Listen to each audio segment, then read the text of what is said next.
Welcome to the 359. I'm Roger Chang. I'm Ben Fox Rubin. And I'm Alexandra Abel.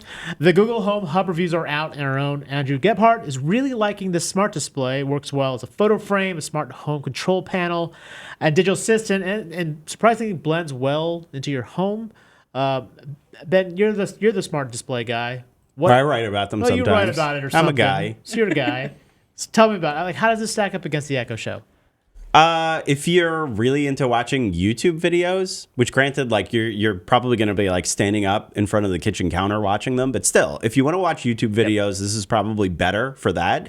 But for video calling, it doesn't have a camera. So you're just not going to be able to do video calling at all. So what's interesting about what's going on with smart displays now is that there's at least some level of selection in the market. You can choose between different things, which is interesting. And then maybe somebody out there maybe will buy the Facebook portal. That one also exists. Right. Yeah.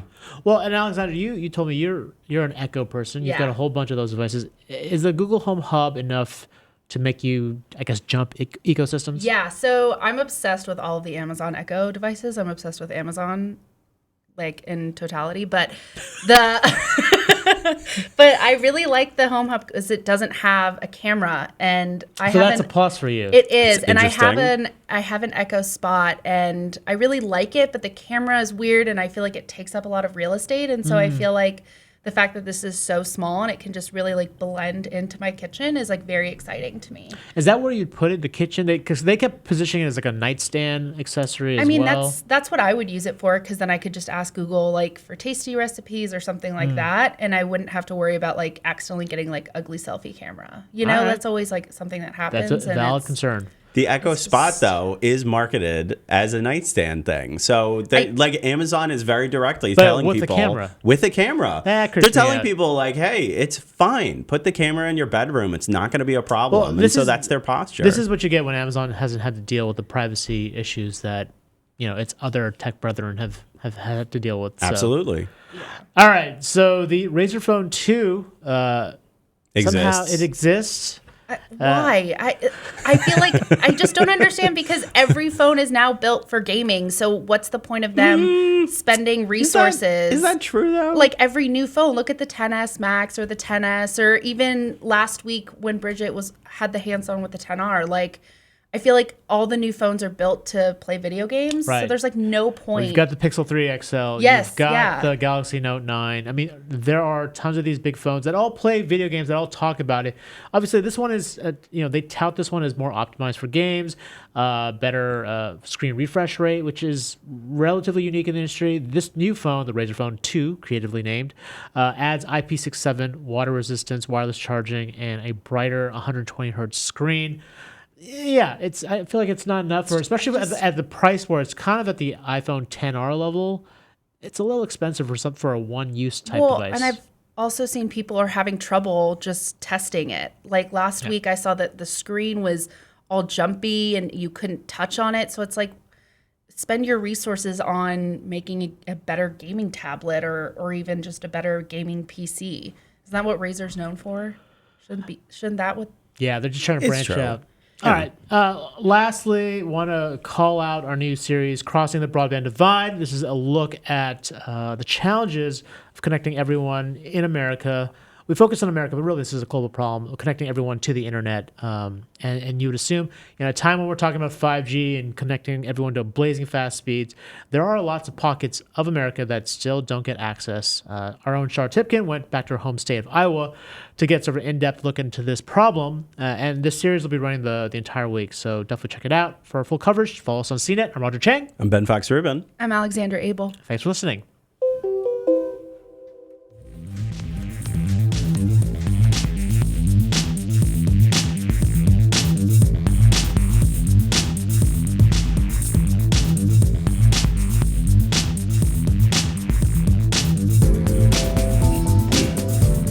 Boy, 4 minutes sure does go fast. Thanks, everybody, for joining us for the recording of the audio podcast. Oh, my lighting is really bad today.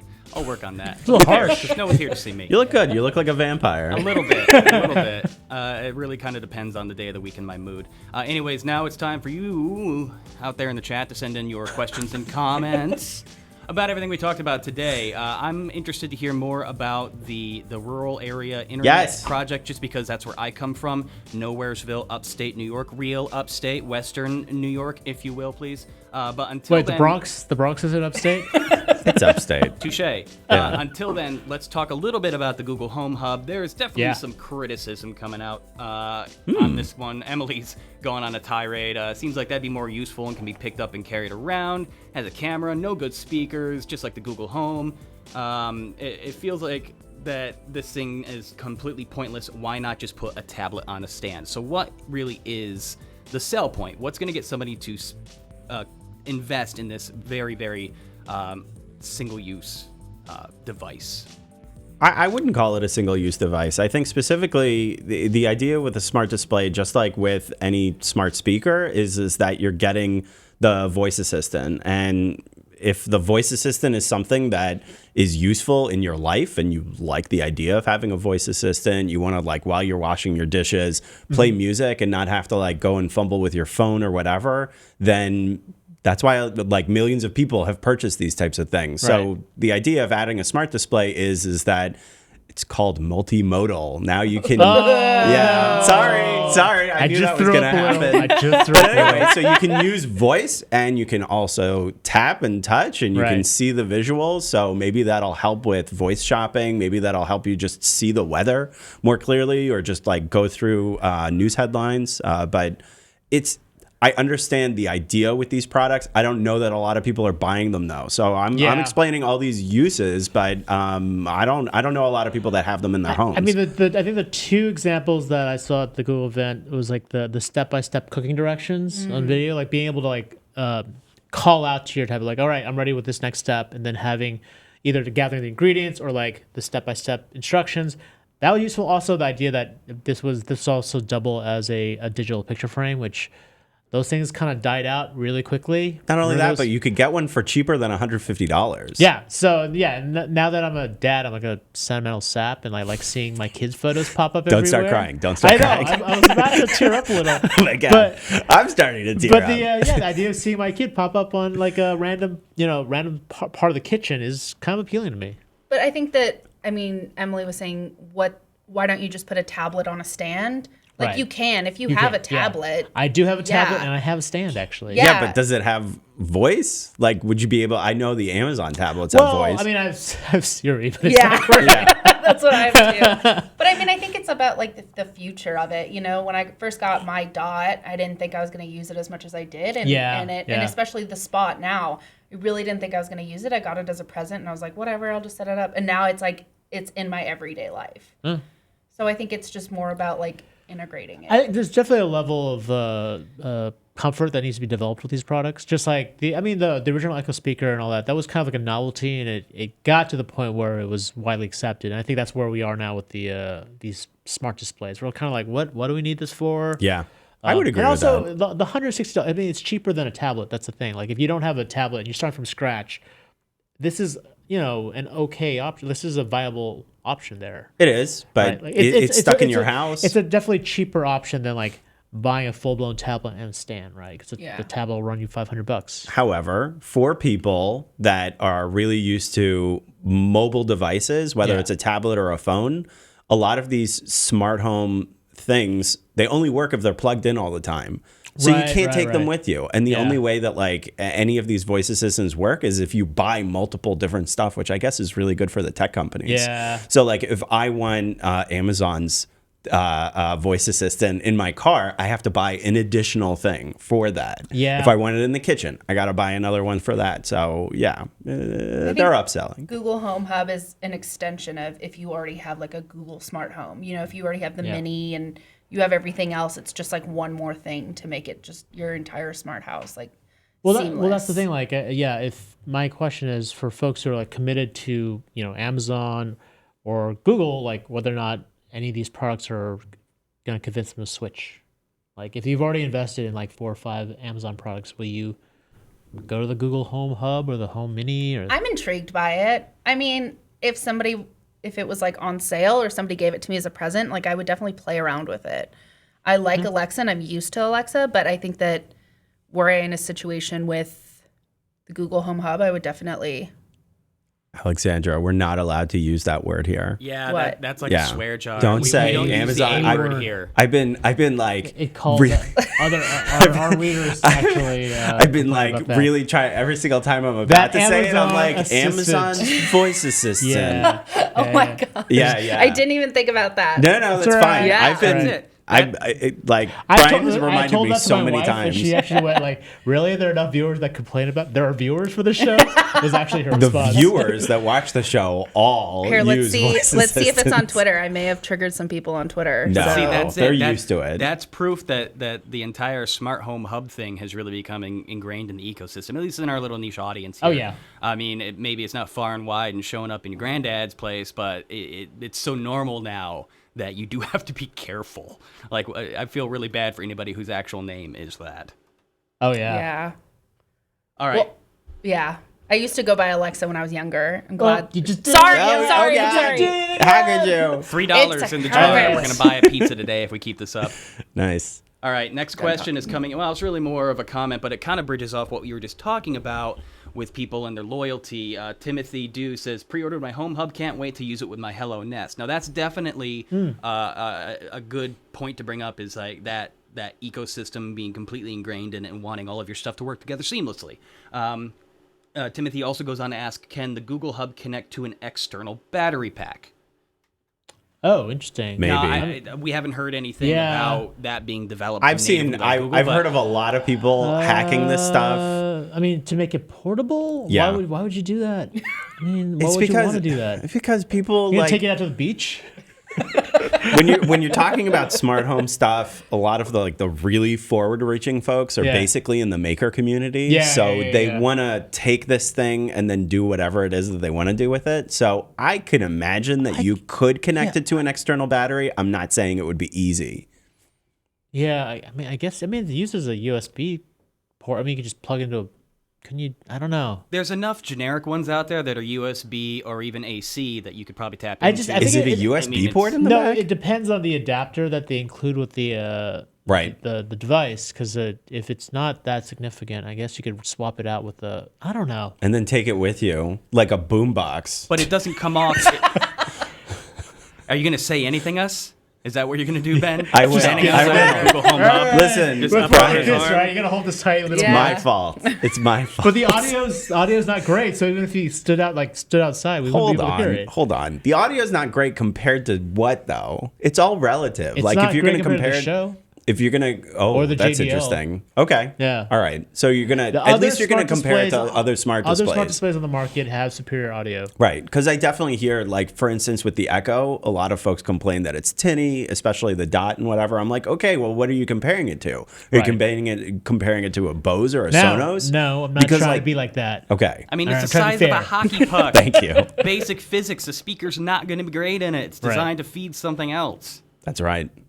All right, let's move on to another question. Actually, now that you guys are talking about comparing and contrasting, what's the benefit in buying the Home Hub versus other Google Smart Displays? Joseph Gauss says, how does Google Home Hub compare to the Lenovo Smart Display? Looking into buying one of these, which one would you recommend? Now, we already talked about the audio fidelity, but what are some other factors that kind of weigh in on buying options on these? Okay. The Lenovo Smart Display is obviously a bigger display, and the speaker looks a lot bigger too, so you might get better sound quality out of it.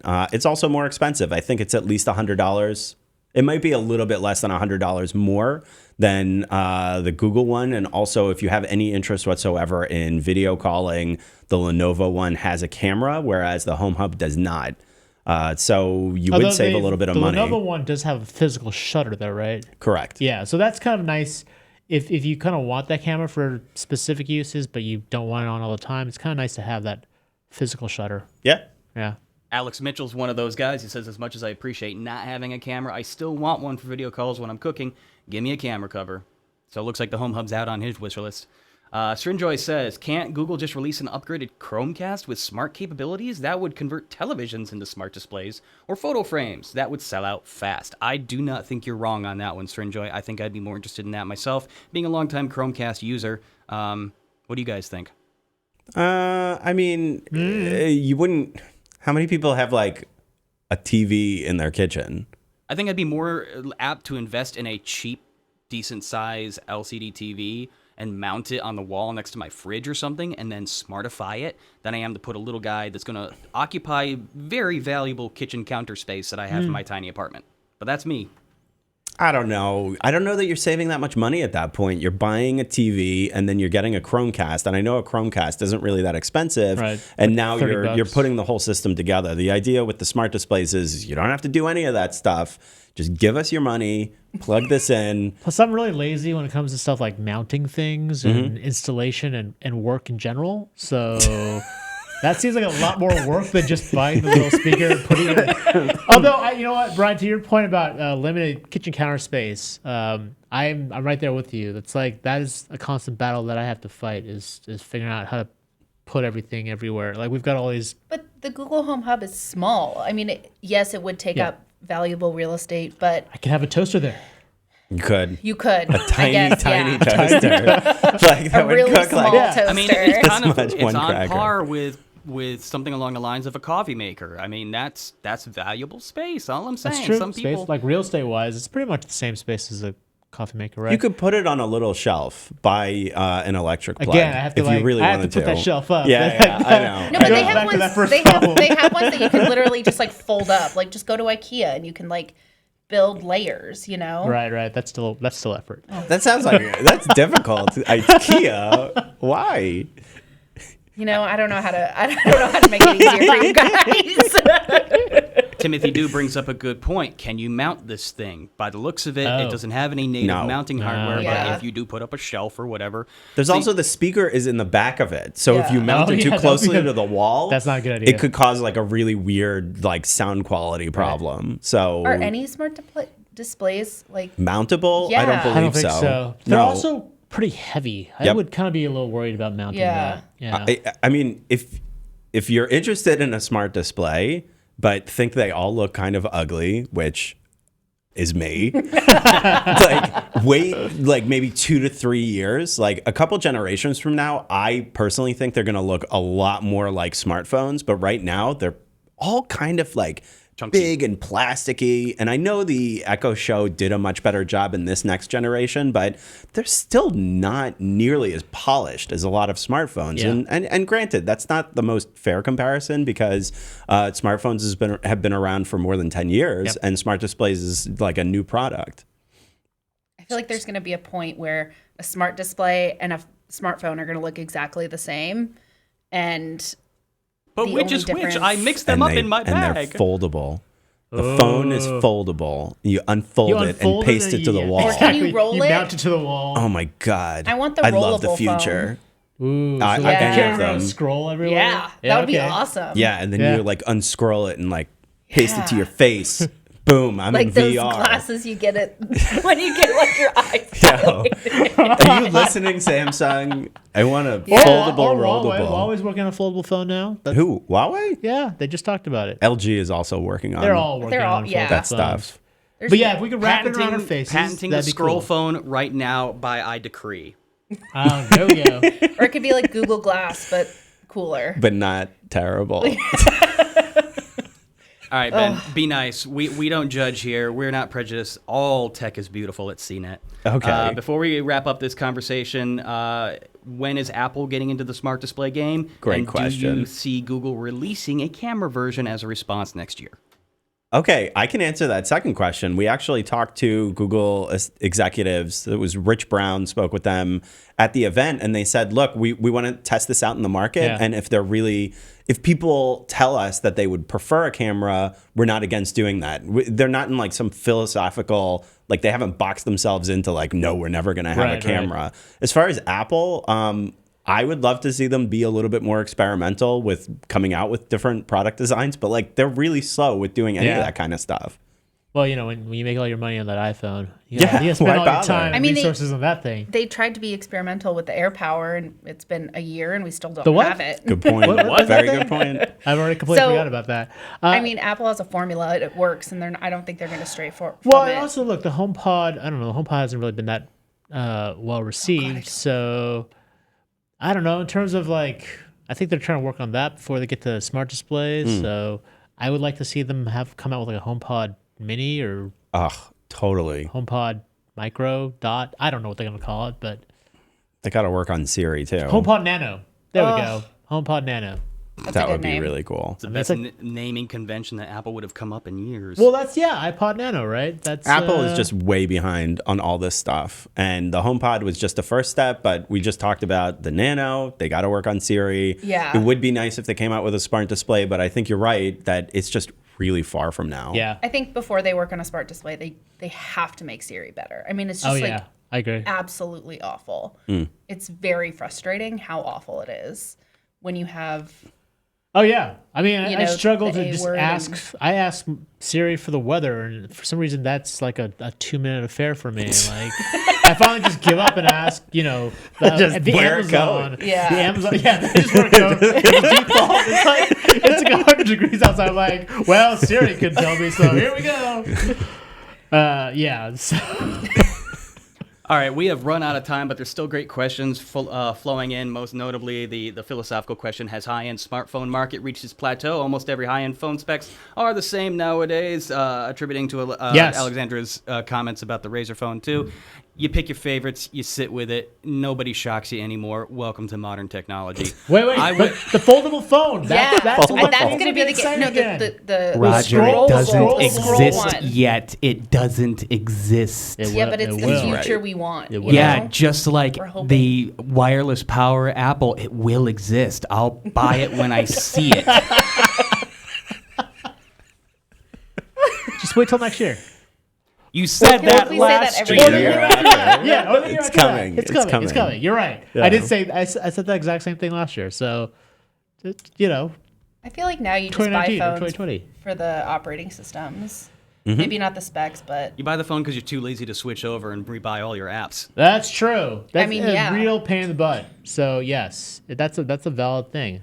Okay, for real though, we are out of time. I wish we could have talked a little bit more about this rural internet initiative. I want to hear more about this. Roger, I'm going to need you to stay after class. Okay. But I'm until all then, over it. we are going to say goodbye for the day. Thanks everybody for joining us. Roger, let's take us on out. Sure, the 359 is available on iTunes, TuneIn, FeedBurner, Stitcher, Google Play Music, Google Podcast, the Amazon Echo, and of course CNET.com. We'll see you all tomorrow. Bye, folks. Thanks. Bye.